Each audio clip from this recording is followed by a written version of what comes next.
Audio Jungle.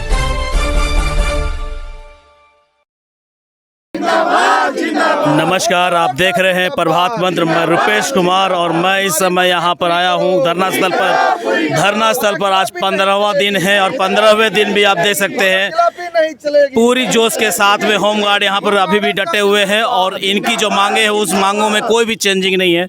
अब हम बातें करेंगे यहाँ पर कि क्या क्या चीज़ें इनको चाहिए। जैसा कि कल भी हमने आकर आपको इनकी प्रतिक्रियाएं सुनाई थी, राजीव जी से बात करवाई थी। राजीव जी ने आज हुंकार फिर से भर दिया है और इनकी हुंकार जो है वो इस मिट्टी में और ये विधानसभा के पीछे जो भी आप देख रहे हैं लाइटें जल रही है जो जगमगाहट में है। क्या इनकी भी लाइफ उस जगमगाहट की तरह होगी कि नहीं होगी ये तो भविष्य में मालूम चल जाएगा। लेकिन फ़िलहाल आज राजीव तिवारी जी से और उनकी पूरी टीम से आज हम बातें करेंगे कि कल क्या होगा।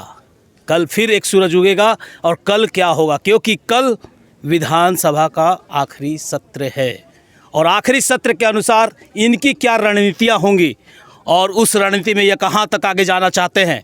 हम बातें करेंगे राजीव जी से। और राजीव जी, सबसे पहले तो फिर से आपको प्रभात मंत्र पर स्वागत है। बहुत बहुत धन्यवाद मीडिया बंधुओं का। राजीव जी, कल फिर से एक नई सूरज, एक नई दिन, एक नया शुरुआत, आखिरी दिन सत्र का, क्या होगा होमगार्ड का?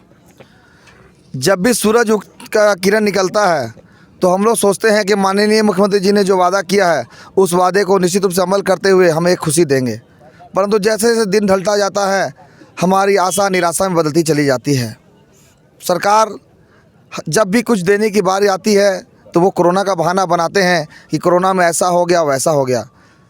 सरकार ने उस समय बहुत ही अपना सुर्खियाँ बटोरा कि मैं अपने भाइयों को झारखंड के जनता को लाने के लिए हवाई जहाज़ से ला रहा हूँ और यहाँ ला के रोज़गार दूंगा।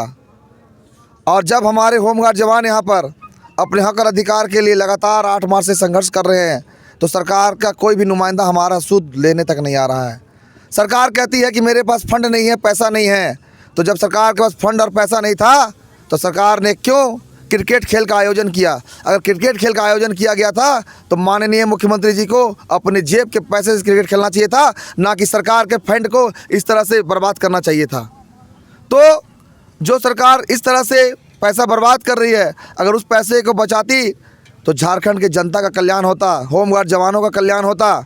सरकार अगर चाहती तो जो भी राज्य सरकार के अंतर्गत कार्यालय हैं, अर्ध सरकारी कार्यालय हैं, उपक्रम हैं, जहां पर निजी सुरक्षाकर्मी को रख कर ड्यूटी कराई जा रही है, उनके जगह पर झारखंड राज्य के प्रशिक्षित होमगार्ड जवानों की सेवा ली जा सकती थी। यह आदेश भी माननीय मुख्यमंत्री जी निकाल सकते थे।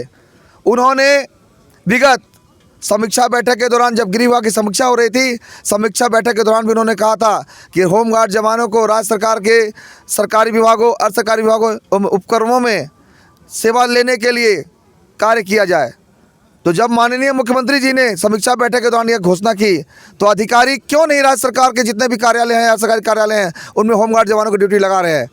मैं बार बार कह रहा हूँ, अधिकारियों को इस बात का डर है कि अगर होमगार्ड जवानों को नियमित रूप से ड्यूटी मिलने लगेगी तो अधिकारियों को रिश्वत नहीं मिलेगा, अधिकारियों को होमगार्ड के जैसे घरेलू काम करने वाले दाई नहीं मिलेंगे, क्योंकि हमारे होमगार्ड के जवानों से हर तरह का कार्य कराया जाता है जो कि दाई लोग भी नहीं करी। दाई से बदतर जिंदगी हमारे होमगार्ड जवान जीते हैं। इसलिए अधिकारी कभी नहीं चाहते हैं कि हमारे होमगार्ड जवानों की ड्यूटी नियमित हो। तो जब माननीय मुख्यमंत्री जी द्वारा किए गए घोषणा पर अमल अधिकारी नहीं कर रहे हैं तो वैसे अधिकारियों को माननीय मुख्यमंत्री जी को निलंबित करके उस पर विभागीय कार्रवाई करवानी चाहिए, क्योंकि उनके आदेश का भी पालन विभागीय लोग नहीं कर रहे हैं। मैं एक बात और कहना चाहूँगा, जब भी कोई होमगार्ड का भाई अपने हक और अधिकार के लिए अपने साथियों के हक की आवाज़ को बुलंद करता है तो उसके ऊपर कार्रवाई करने का तरह तरह का यत्न किया जाता है। ना कोई जांच की जाती है, ना कोई पड़ताल की जाती है, उन पर कार्रवाई कर दी जाती है। तो क्या माननीय मुख्यमंत्री जी, जो कार्य रघुवर सरकार में किया गया, अत्याचार और प्रताड़ना झेलनी पड़ी सभी साथियों को, क्या आपकी सरकार में भी वही प्रताड़ना झेलना पड़ेगा? माननीय मुख्यमंत्री जी, आपने बार बार कहा था रघुवर सरकार के समय में कि रघुवर सरकार तानाशाही सरकार है, रघुवर सरकार अत्याचारी सरकार है। तो माननीय मुख्यमंत्री जी, अभी जो होमगार्ड जवानों के साथ विगत 8 मार्च से यहाँ भुगत रहे हैं तो वो कौन सी सरकार है? मैं आपसे पूछना चाहता हूँ, आपकी सरकार किस श्रेणी में आती है? तानाशाही की श्रेणी में आती है कि किस श्रेणी में आती है? मैं जानना चाहता हूँ माननीय मुख्यमंत्री जी से। होमगार्ड एकता जिंदाबाद, जिंदाबाद, जिंदाबाद। सवाल जिंदाबाद, मायने रखता है सवाल। फिर से एक सवाल, आखिर ये सवालों का सिलसिला चलता कब तक रहेगा? क्या ये सवाल का घेरा कभी टूटेगा या नहीं टूटेगा? लेकिन सवाल राजीव तिवारी ने फिर से एक बार सरकार से कर दिया है कि ये सवाल का जवाब सरकार के पास है या नहीं है। जनता भी सोचे कि जो हो रहा है वो सही हो रहा है या गलत हो रहा है। अब जनता भी डिसीजन कर सकती है इस चीज़ पर। हमारे साथ एक दीदी भी बनी हुई हैं, उनसे भी हम बातें करते हैं और बहुत जल्द आपको रूबरू करवाते हैं। तो जैसा यहाँ पर होम गार्ड की जवान में एक दीदी भी हैं जिनसे हम फिर से रूबरू आपको करवा रहे हैं। दीदी, क्या तैयारियाँ हैं आपकी जो टीम जो दिख रही है क्या तैयारी कर रही है, और संघर्ष को विराम देने का मूड कर रहा है या विराम बढ़ाने का मूड कर रहा है? क्या है आपका सोच? हम लोग यहाँ 8 तारीख से ही धरना प्रदर्शन कर रहे हैं। इस जगह में आज 15 दिन हो गया, लेकिन सरकार की तरफ से कुछ वैसे लोग नहीं आए जो कि हमारा ये स्थिति को जाने। लेकिन हम लोग इस जगह में तब तक डटे रहेंगे जब तक हमारी मांगों को लिखित रूप से नहीं पूरा करते हैं। ये मांग हम लोगों का कुछ ज़्यादा नहीं है, बस नियमित ड्यूटी चाहिए और बिहार की तरफ से जो सुविधा दे रहे हैं वही मांग है। लेकिन सरकार ऐसे हम लोगों से क्या रूठ हो गई है जो कि हमारी बातों को नहीं सुन रहे हैं। तो सरकार से हम लोग निवेदन करते हैं कि हम ये अस्थाई निवासी ही हैं, झारखंडी ही हैं, लेकिन सरकार हम लोगों से ऐसा क्यों कर रही है जो कि हमारी मांगों को अमल नहीं कर रही है। तो सरकार से हम निवेदन करते हैं कि वो सरकार हमारी बातों को सुने। हम सारे लोग यहाँ इतना ज़्यादा महिलाएं हैं, लेकिन इस महिलाओं के साथ में इतना 15 दिन के अंदर में क्या क्या बीती हम ही लोग जानते हैं, क्योंकि हम महिलाओं के लिए हर समय हर क्षण कुछ ना कुछ प्रॉब्लम होती है। लेकिन हम लोग उस सब को नहीं देख के हम आगे की ज़िंदगी, खुशहाल ज़िंदगी को जीने का ये शपथ ले चुके हैं। इस चलते हम लोग यहाँ जब तक हम लोगों को लिखित रूप से हमारी मांगों पर अमल नहीं करती है, हम लोग यहाँ से हटने वाले नहीं हैं। नहीं हटेंगी, सुना आपने, नहीं हटेंगी। ये इनका जज्बा बोलता है, ये इनकी अंदर की शक्ति बोल रही है। ये तब तक रहेंगी जब तक यहाँ पर इनकी बातों को नहीं माना जाएगा। ऐसे ही एक और सवाल के साथ में हम जुड़ते हैं पांडे जी से। सर, सबसे पहले तो आप पूरा अपना नाम बताएं और अपना क्या सहयोग दे रहे हैं इसमें और क्या पद है? मनोज कुमार पांडे, प्रवक्ता, रांची जिला। सर, इतने दिनों से लगातार 8 मार्च से लेकर आज 22 मार्च हो गए हैं और लगातार संघर्ष और संघर्ष, क्या बोलना चाहेंगे आप इस पर? देखिए, संघर्ष तो हमारी नियति हो गई है। आज से नहीं, जब से मैं देख रहा हूँ, जब मैं इस विभाग में आया था तब से देख रहा हूँ संघर्ष नियति हो गई है। सरकार चाहे जो भी आए, हमारे साथ हर समय एक झूठा वादा किया जाता है और झूठा वादा समझ में नहीं आता है ये सरकार क्यों हम लोगों के साथ ऐसा करती है। आखिर हमने क्या गुनाह किया है पूर्व की सरकारों के साथ या अभी जो वर्तमान में सरकार है उनके साथ हमने क्या गुनाह कर दिया। हम अपने भाइयों के साथ कंधे से कंधा मिलाकर पूरी तरह ड्यूटी करते हैं, पूरी निष्ठा से।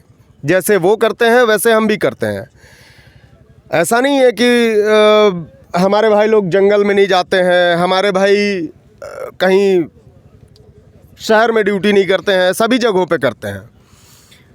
आज 8 तारीख से जब से हम लोग धरना पे बैठे हैं, सरकार को हमारी बात, बगल में विधानसभा है, इतने जोर सारे लोगों को पता है, यहाँ तक कि आम जनता को, रांची की आम जनता को पता है कि झारखंड होमगार्ड जो है वो धरने पे इतने दिनों से बैठे हुए हैं। सभी लोग को पता है और सभी लोग ये चाहते हैं कि ऐसा कुछ हो जो कि वो लोग एक सही ज़िंदगी जी पाएँ, सही शिक्षा अपने बच्चों को दे सकें, सही परवरिश अपने बच्चों की कर सकें। लेकिन पता नहीं, जिन्होंने हमारे साथ वादा किया था, पूर्व में माननीय रघुवर दास जी की सरकार थी, उस समय श्री हेमंत सोरेन जी अभी मुख्यमंत्री हमारे, वो हमारे बीच आए थे। हमारा जाकिर हुसैन के पास, पार्क के पास जो धरना हुआ था वहाँ पे आए। उन्होंने कहा था कि मैं इस स्थिति में नहीं हूँ कि मैं कोई कार्रवाई आपके फेवर में कर सकूँ। आप मुझे अपने कलम की ताकत दे दो, मैं वो सारी चीज़ें कर दूंगा जो आपकी इच्छा है। और हमारी मांग बहुत ज़्यादा नहीं है, हमारी मांग ये है ड्यूटी सुनिश्चित हो जाए, बिहार के तर्ज पे जो सुविधाएं बिहार के होम गार्ड्स को मिल रही है वो सुविधाएं हमें दे। और हमारी मांग अनुचित नहीं है, ये बिल्कुल उचित मांग है, ये उनको भी पता है, पर क्यों इतने कठोर बने हुए हैं ये हमारे समझ से परे है, हमारे सभी जवानों के समझ से परे है। पता नहीं क्या सोच रहे हैं वो। मुझे तो ऐसा लगता है कि सरकार का जो डील है वो कहीं और से हो रहा होगा, मुझे ऐसा प्रतीत होता है। ये हमारा अपना सोच है। मतलब ये संदेह आप कर रहे हैं? हाँ, संदेह कर रहे हैं, चूँकि मैं जानता हूँ हमारे मुख्यमंत्री बहुत अच्छे हैं, इसमें नो डाउट, लेकिन पता नहीं उन किस सोच में पड़े हैं वो कि हमारी मांगों को पूरा नहीं कर रहे हैं। आज इतनी महिलाएं 8 तारीख से बैठी हुई हैं, किस परिस्थिति में ये यहाँ बैठी हुई अपने घर परिवार बाल बच्चे को छोड़कर इस बियावान जगह पे, जहाँ की देखने वाला भी कोई नहीं है।